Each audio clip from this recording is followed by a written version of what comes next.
first of all, I'm Leo Howard. Hi. Thanks, guys. I'm about to announce some wonderful people and some friends of mine. We have Chris Brochu. My man. We got Micah Parker. My man. And we have Ron Pope coming up to see us. Come on up, guys. That was a lot of energy for it to just like come into a conversation, but hello everyone. How's it going? Let's go! Hanging out, being chilly. Fired up. yeah, you dressed. I'm so jealous of this man right here and what he wore. This morning I woke up in Nashville and I was like, surely it can't be this cold in Atlanta. And I looked and I was wrong. Yeah, I was very wrong. you were right. I dressed for the occasion. Smart man, very smart. Did you wear that on the plane? You had to wear it on the plane, right? No, I dressed like a gremlin. That's what. Sweatpants. Don't we all? Don't we all? I love it. To go a little formal. Not formal, but I miss, you know what, I agree with you. I don't dress up, but there was a day people would wear suits, right? This was, you dress up, the plane is not something to be slouchy on, you dress nice. that's right. I admire that, I don't have that in me, but I won't wear sweats on plane. I like split the difference. I'm a jean guy. Yeah, I'm a jean guy. Maybe I'll button the top button or something. You look like a jean, like if I were just picking out a jean guy, I'd be like, Micah's a jean guy. He's a jean guy. Full denim. Keeps the G in jean, baby. Well, guys, here we are. We have some, sorry, I cut you off. I didn't really want to hear what you had to say, to be honest. I didn't think it was going to be good. Yeah. We're not. Anywho, Welcome to our panel on airport attire. That's right. I mean, it's really what you guys came here to see, right? We have some musicians here as well. Ron Pope, is this your first Epic Con, Ron? Oh, this is my first one. Super exciting, welcome, man. I know everyone's really excited to have you, and I have a funny story for you, actually, about your music. Oh boy. I just got married in September. Congratulations! Thank you. And I just put on a wedding playlist, and I can't say that I've watched the Vampire Diaries. I'm sorry. Okay, that's terrible. I mean, not start to finish. But your song came on at like my wedding reception, and I remember thinking, A Drop in the Ocean, and I was like, this is a beautiful song, and I added it to my playlist. And then when I was searching, looking up everyone for this panel, I saw that song, and I was like, that's so funny. Literally a couple months ago, discovered that song and put it on a playlist. So you were a part of my wedding, man. How was the cake? It's very small. It was like an 8-person wedding, and we didn't eat cake. We ate panna cotta, and it was wonderful. Yuzu infused panna cotta, if I may. Oh, wow. Luxury panna cotta. Yeah, man. Yeah, so Well, I'm flattered that I got to be there. it's pretty cool for me. I wish you would have saved me some panna cotta, but we're new friends. Yeah. And Micah, you're a musician as well, yeah? Yeah, not as much these days, but yeah, it's a part of your life once. I feel like it's always going to be a part of your life. But yeah, at one point, that was my dream. So I played drums. Well, we didn't get to chat about. And I played drums with this guy. Yes, we have. Many occasions. And I was actually in the band with Chase Coleman. Do you all know Chase Coleman? So we were in the band for a little bit, and then I left the band. I haven't played as much, but yeah, I got a jam. Absolutely. I find that a lot of actors pursue music, and I think there's just something. I mean, obviously, if you're an actor, you're creative, right? And a lot of us search to other mediums to find just creative inspiration. Sometimes you get stale in one, you move to another, and you get that kind of spark. I don't know if you guys have that experience. I know, Chris, you're a sick musician. Chris is playing later tonight. I know you guys already know that. Do you feel that way? Do you feel, I don't know if you act as well, Ron. Do you? You do? On occasion. So do you guys find that like you get kind of stale with one, you can find inspiration in the other, Yeah, I think so. I mean, you can burn yourself out. If you're going really hard on a project, whether it's, let's say you're writing a screenplay, it's nice to have something to shift into, to a different mode, but still stay creative and keep the juices flowing. And then you can come back fresh and you kind of ping pong back and forth. I've always appreciated that about filmmaking because, let's say if I'm producing something, I'm usually acting in it as well. So I kind of get to wear both hats, which is, that's kind of the best. You get the best of both worlds. Absolutely. Yeah. And I think when you grow up making art, you start as a kid because you love to do it. And then when it becomes your job, you have to sometimes divorce your artistic, the artistic value that you gather from something from the commercial success of the thing. And so being able to move between different things, I produce records, I write songs, I do a little of this, I do a little bit of that. It allows you the freedom to pursue some other artistic endeavor, feel good about it, and not always be wrapped up in, well, I just did a project that this isn't commercially successful, so you feel sad or you don't feel as inspired. So it's nice to be able to move around, try stuff, and continue to seek some sort of inspiration wherever you go in the arts. It's very well put. I hear that. That makes sense. Chris? I think for me, if songs are like puzzles for me, and they're like 3, 4, 5 minute movies, kind of, where I think it's just different parts of your brain, and it's also music. It's the art that I have control over as well. So it's up to me no matter what to finish the song, record the song, put it out, do a music video, whatever it might be. So it definitely, for me, scratches a different part of my creative brain, but it's also a part of my creative brain that's never off. Like melodies and lyrics that just sort of perpetually going on in my brain. I'd imagine that's a blessing and a curse in some ways. Yeah, I find it hasn't been necessarily bad for me because I enjoy the songs that come to me or like the concepts I get to play with because I think it's like therapy for me, And I try and create songs in a way that it's very personal and it's intimate to me, but at the same time, I want you to be able to sing it and feel like it's your song as well. And one of the incredible things I think about making music, and you're touching on this, we can make music alone in a room, and that's a really special kind of magical thing. Like my brother's working on the new Springsteen movie, he's a crew guy, and there's like 50 guys in his department alone, and so there's a power to that as well. It's like, and so it's nice to be able to move back and forth between something that's very large and something that's very intimate, because making music you can do all alone. You don't need anybody else to say yes, you don't need anyone to hire you, and that's a neat thing. Unless you're a drummer. Yeah, that's so. Yeah. I'm like, I can't relate.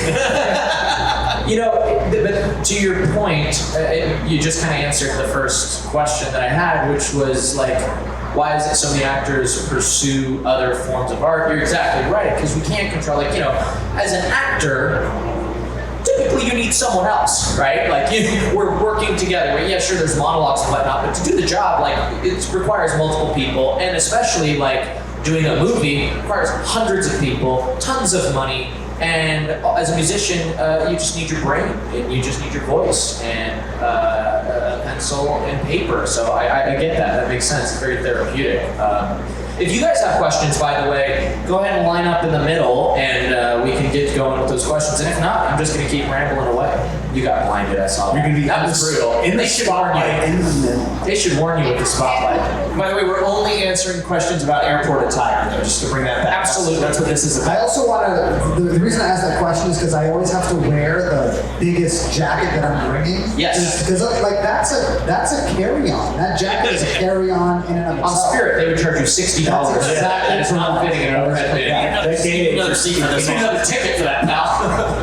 Hi there. What's your name? I'm Sarah. Hi, Sarah. Hi, nice to meet you guys. Nice to meet you. My question's for Chris. So I don't know if you've been asked this before, and it feels a little treasonous considering he's my favorite. But I would love to know what you think would have happened if Luke had won the merge. I love that. So, because Luke with a little bit of high running through him would have been nice. Yeah. You can guarantee that anybody that was choking Luke before was about to get tossed across a room. And I would have loved that. Luke was this very beautiful, meek, loving, self-sacrificial character, but he was powerful. And I was gonna, if it went the other way, I think that would have been a heck of a lot of fun. That would have been super fun. Okay, So I definitely thought about it. Thank you for your question. Thanks, Sarah. Hi there. Hello. First of all, what's your name? Sarah Arlo. You got this. Don't hide, I promise. This is my friend Aria. We met before. That's true. And Arya has the best pink hat. And Does she's Arya have a also question? Does mom know the question? Oh, You're so bad. Hi, sweetie. Big The best. surprise. Thank you. We can Thank wait. you. We can wait. We have exactly 20 minutes. Yay! She's coming back. And also, what Go was get the it. what was the color of your hat again? What color was that? Is that orange? That's a green. You got this, girl. I believe in you. Aww. What's her name? Ari? Aria. Aria. You got this, Ari. You know, I know an Aria who's landed on Legacies. I like that name a lot. Hey Arya, does your shoes light up? Do your shoes light up pink lights? Or are they just sparkly? They're just sparkly? Just sparkles. Those are so cool. Sparkles are good. We like sparkles. That's Alright, okay. So close. I get shy too. There's a lot of times where I feel like that. I just have to. That time that I was playing a show, Chris, I told you I was playing music. That's how I felt. I hate She wants you to sing Blank Space What was it? by Taylor Swift. Oh, I Blank don't. space? I don't. I'm so sorry. I'm sorry. And you let her down. I'm not a Swiftie. He's not sweet. boys only You want. guys should just let a bunch of us just get up and leave. Just get up and walk away. We'll do it later. Oh, is that song? I live with a 6-year-old. That's the bridge. I don't- That's the bridge. Blank space? I'm singing the bridge. Don't say I didn't, say I didn't want you. Is that the one? Yeah. Yeah! Sorry, thank you for that. Thank you for the alley. Hi there. Good save. It's great. Hi, Hi, hello. my name is Ayana, Hi. Sweet, sweet. and I was just wondering, how do you guys handle getting discouraged and continue moving forward? Like, I just graduated from film school, and I find myself getting discouraged a lot within just the industry in general. So I was just curious of how you guys handle it. That's a great question. Personally, for me, I stick with process. That's it. Is it all you have control over in this industry is you and how you react to it, how you navigate it, and it's the arts in general they're going to beat you down. It's part of it. There's no promise of anything, but at the same time, I can't do anything else. Like I can't. I would not be living life. My soul would slowly die, and I'd be an unhappy human. So even through the trials and tribulations, it still makes it worth it. Because I think if you truly show up to the best of your ability, like you're gonna like find a little spot. Like the universe will reward that, but it's not gonna come easy. But if you like stay true, I think that's how you gotta do it. And now my book, don't stop. That's the main thing. When I was at college, I was in New York, and I was surrounded by people who were better than me at what I was doing. They were better singers, they were better guitar players, better songwriters, they were cooler. Basically everything that you could imagine that makes someone the front person with the microphone that leads the thing.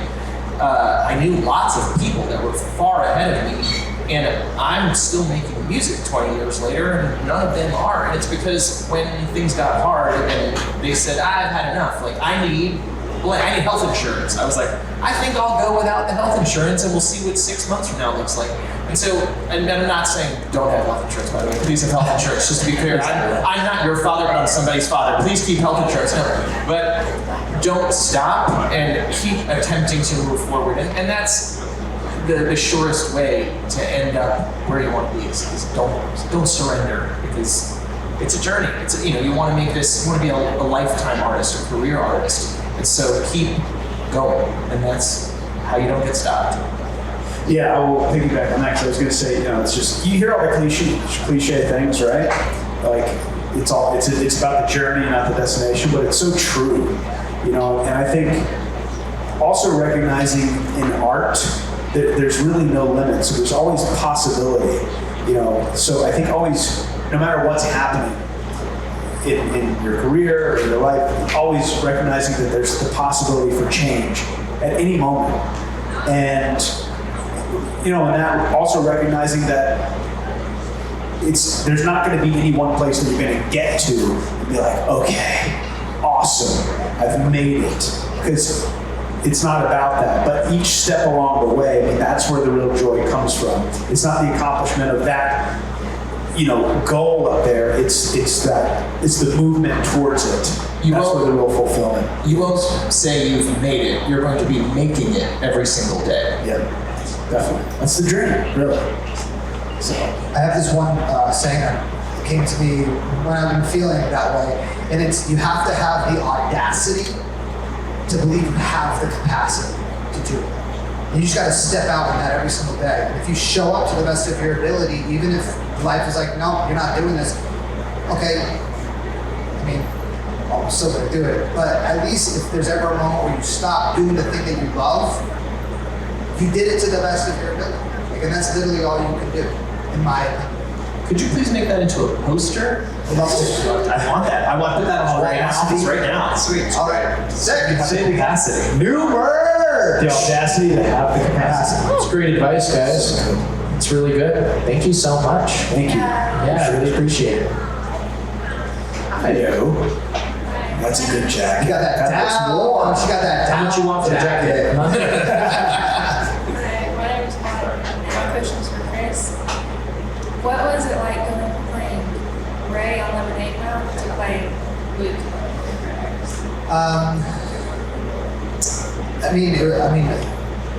The best way I can say it is just like a huge blessing and gratitude for that. I got to jump off of one really great project to another really great project.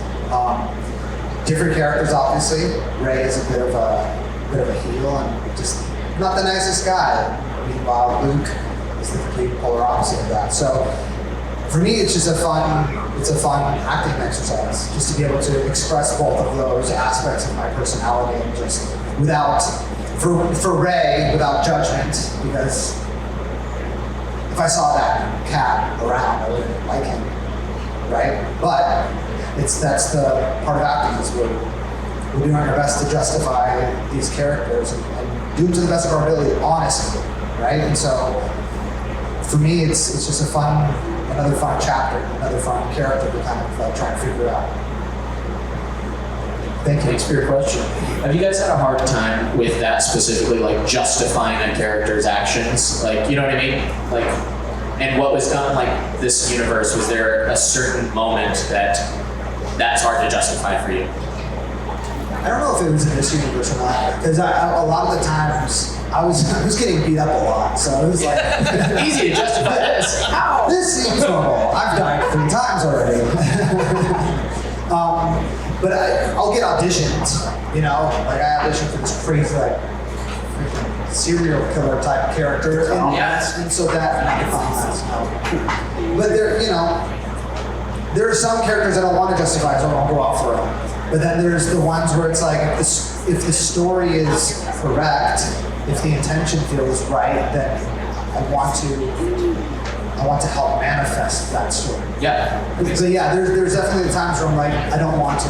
This story doesn't justify it for me. There's got to be like wisdom in the piece. Yes. And I think if there's like wisdom in the piece of whatever it is you're doing, that maybe it's not a justification, but you can immerse yourself in the circumstances enough that you can understand the actions. It might not be justifiable objectively,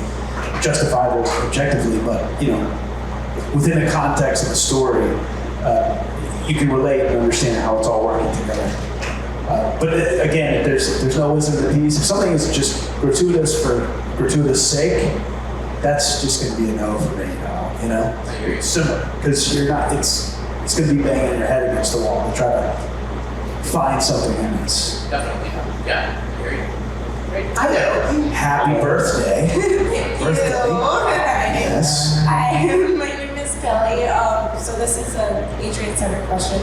So I feel like the character kind of course, got cut a little shorter in Diaries, aka Rouse. But I had a question. I feel like Adrian was kind of like a headstrong, almost Neil's character, and if I was wondering if he didn't get killed so early, do you think that he would have the potential to be like one of Tyler's greatest like even allies and like friends? Because I feel like he was very. I do think so. I think it was what I don't know if it was really written in, but I always felt like there was a bit of an alpha battle, and so it wasn't easy for me to submit and kneel to Tyler. But you know, I think I would have found some power in being a part of that pack. And unfortunately, you know, I was betrayed. But in that betrayal, Phoebe also, You sound bitter. I'm bitter. He sounds real bitter, doesn't he? I was betrayed. You know, I'm still here. All right, some of them are gone for real. So I think, I don't know, I think Tyler probably would have liked to have me around as well, because he had people around he could trust. You know, so yeah, I do think so. But it would have been interesting to pursue that because of that sort of battling the headstrong natures of Tyler and Adrian. So, you know. And also, I must say, Leo, at our next team, you since kicking it, and you've been awesome. Yes, thank you. Thank you so much. Thank you. And happy birthday. Happy birthday. Happy birthday. Hey. Hey. How are you guys? Oh, Did we just start a boy band? Yes. Oh, NSYNC. Oh, NSYNC part 2. Just kidding. Out of sync. My name's Mary. I have a dumb question. no dumb You guys were questions talking here. about like airport fits earlier, and I like to wear Crocs with socks. Do any of you guys like to wear Crocs? If Don't so, wear what Crocs. color? Certainly not with Refuse. socks. What? I'm kidding. I have off-brand Crocs. I have. So my whole identity changed when I got a house. I became like garden man, you know? That's like, I got my garden Crocs. And like I told I need some shoes. I'm slipping around in this mud, you know? I gotta get some shoes. I can get some grip. She got me these little Crocs, man, and I do the whole thing. Convertible, you know, you flip the sucker forward. Sport mode, you put on your heels. You need business and you're wrapping around your heels, you know? I'm about to chase somebody down. Yeah, absolutely. I get it. Yeah. I don't own a pair of Crocs, but that sounds good. Now I want a pair. They're great. Yeah. We got a puppy like 3 months ago, and my wife was like, if I get Crocs right now to take this dog outside to go to the bathroom, are you still gonna love me? And I said, I support the Crocs, and you know, here we are, still crazy after all these years. I We love did it. that. I love that. Awesome. I'm a no croc guy. I could have guessed that. I think I could have guessed that. I'll throw on a pair of flip flops first. Okay. I'll even one up you. Like, I am to the point that I don't own one myself, but my wife has one. You know the big sun hats? Like, Yeah. But it doesn't have a top. It's one of those with the velvet. It's open on the top. It's like, I get desperate, man. I gotta put that sucker on my neighbors. I'm like working. I got the Crocs on. They got this stupid little hat. Like, hey, how's it going, Joey? Good to see you. Some short shorts, no shirt, just Absolutely. getting all the vitamin D. Let's go. Going on 55. Let's grow. That was the most entertaining question yet. So none done questions. Thank Thank you so much. Yeah. Nice to meet you guys. Nice to meet you. Hello. What's Hey there. What's your name? Okay. My name is Noah. Hey, Noah. I have a question for Chris. In the merger scene, you walk up to Kai and say, I'm going to merge with you instead of Joe. And he kind of laughs and he tries to touch your face and you instantly hit it away. It's pretty funny. And I'm wondering if that was a directorial decision or an acting That was decision. a Chris Wood. That's a Chris Wood decision. And that was, I remember that moment too, because that's why I love working with Chris Wood or just any actor that's living moment to moment. It's just a fun time. And Chris Wood will push your buttons, which is exactly what Klaus is supposed to be doing. And so nobody said anything. He just went to touch me in the face. And so yeah, thankfully I stayed in the moment and reacted accordingly. But actually, I watched that scene the other day, and that moment stood out to me, actually. Because yeah, it was definitely all Chris Wood trying to push me a little bit. And it was well received. That's what it's all about. You know, to loop you into like what he's talking about, like the moment to moment thing. Like, there's a lot of actors, like in my experience, like They're just saying the words, right? We see on there, I see what's required of this scene, I'm just doing that. And then like he's saying, there's the actors that are having a real experience in the scene. Like it's a real moment, right? And so we look for those moments where he touches your face. Like that's the goal, because now I respond to that. Like I naturally respond, and it's real. I'm not faking a response. Like I'm really responding to this. So when someone does something like that, it can be like a gift on the day. Yes. Because all of a sudden, like you'd be bored with the scene, and someone does something, you're like, oh God, that's the scene, right? Cool. So it's a really cool moment, right? That's what you live for. Those little things. Why we do it, I think. I agree. Yeah, those moments, and they're fewer and farther between sometimes. It's the Julia Roberts Snap in the box. That's exactly right. Yep. I guess I don't know if this story. If you tell me if it's the right story, but I guess she came in. She was like the night before, maybe like had a little bit of a party, a little too much. She came in a little groggy, and the director was like, "Wake her up." And so she goes to touch the thing, and snaps the box, and that reaction. That's why it's so real. Is it wasn't intended. Like that's just it's an organic moment. It's a great moment. That's why it stays. Yeah. That's true. You know? Almost famous when Penny, she asks, you want to go to Morocco? And he says, yes. She said, are you sure? He says, ask me again. He thought that he flubbed the line and wanted her to ask him again so that they could do the scene again. And she asked her, and they kept it in the movie because it felt like a genuine interaction between two human beings, and that's the power. That's the moment. Thanks, Noah. Appreciate you. Man. Last question. Hi, my name is Natasha. I was wondering what you guys' favorite city or country that you've ever traveled to is. That's a good one. That's a good one. The entire world? Yeah. The whole You like the entire world? No, I didn't say that. I said the entire. I was like, come on, the entire world. I didn't know there was like cities in Oklahoma City? Yeah. Yeah. The entire I world love is a Des town. Moines. I love Des Moines. I'm gonna go with Taormina in Sicily. I was there a couple years ago. It was beautiful. It's amazing. Yeah, we'll go with that. I'm sticking with Italy as well. My wife and I just went to Rome this year. It was 5 years late, but I took her on a honeymoon, and it was a really good trip. We're just doing our favorite season. So What'd you say? I also love Italy, so I agree with you guys' choice. I ate as much pasta and drank as many Aperol spritz as possible, and I still came home without gaining too much weight. Freaking stoked. But now I just want to think about Italy. I love Florence. When I was a kid, my dad went, and when he came back and he was saying, standing in front of the David is such a powerful experience. You feel like he's going to draw breath and step off the pedestal. And as a little kid, I was like, really? Like, is it that cool? And then as an adult, we went and stood there together, and I was like, he wasn't kidding. Oh my God. So Florence is, I'd take Florence. If we're going to Italy, I'll take Florence. Nice. You know what? It sounds ridiculous, but I swear to God, I was going to say Italy. I swear to you. And two, my wife and I are planning our honeymoon. It's not going to happen this year because we'll be busy, but I guarantee you it's going to be 5 years down the road, same thing, and it's going to be Italy. So we both of us have done like the islands in the south, like the Amalfi Coast, and like I went to Ischia and Capri. Ischia, how is it? What was on? Ischia is awesome. Yeah, it's great. And Italy's just an incredible place. I mean, we don't have history here in the United States like Europe does, and to be able to stand there and like at the Coliseum, So crazy. you know, be like, Russell Crowe was here once. No,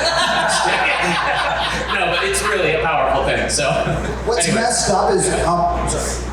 No, I was just laughing like an animal. Sorry. This is how Big laugh. It's very funny. this is how like uncultured I am. Being at the Coliseum, literally my only type of context for something of that magnitude was literally going to like Disneyland or some shit. I think Disneyland is like the Coliseum. Are you talking It's Disney like- World? Meaning something on the scale. Like this, it's the scale, That but it's people fight also each other like for stuff. it's like the scale, but it's also like the history, like it's falling apart. You know what I mean? Like Disneyland's falling apart. Jesus Christ, you trying to like Come on, mess dig up it, this dig it whole deeper. thing? Chris Brochu thinks Disney sucks. it looks- Have a good night, guys. Disney blacklist, yeah. Yeah. It looks so fake, it's so real. That it looks, That's what I'm saying. The only what do you context say? I've had for such aged historical places is fictitious. God. Because our buildings here are not that, right? You're right. We're not using this type of material. We're not using this type of construction. And to think that like a society at one point was like, we are so it that we're building this place. It just still blows my mind. Yeah, the fact that we have to repair a foundation from 1950 and the Coliseum's still there is an amazing fact. That's So, right. anyway, great question, Natasha. question, thank you. Guys, that is all the time we have. Thank you all so much Thank you all for for sitting being here. here. Well, I know I said that. love you all.